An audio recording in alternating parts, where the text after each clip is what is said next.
আসসালামু আলাইকুম।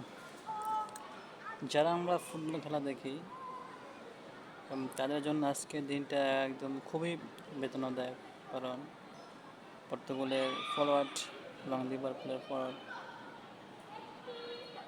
ডিয়েগো জোতা তিনি আজকে একটা মর্মান্তিক গাড়ি অ্যাক্সিডেন্টে মারা গেছে, তিনি এবং তার ভাই দুজন।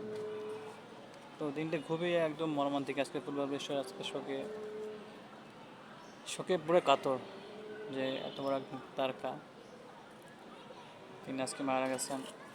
এগুলো মানে মেনে নেওয়া যায় না। লাইফ ইজ আনপ্রেডিক্টেবল কথাটা মানুষ বলে, যেটা আহ,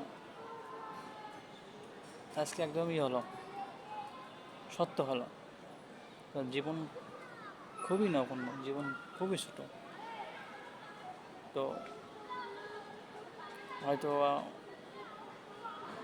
আজকে যে কথা কালকে অন্য একজন, এভাবেই মানুষের জীবন চলে যাবে, একদিন মরতে হবে। তো সবাই সঠিক পথ থাকি, সঠিক পথে সঠিক কাজ করার চেষ্টা করি। সবাই থাকবেন। আসসালামু আলাইকুম।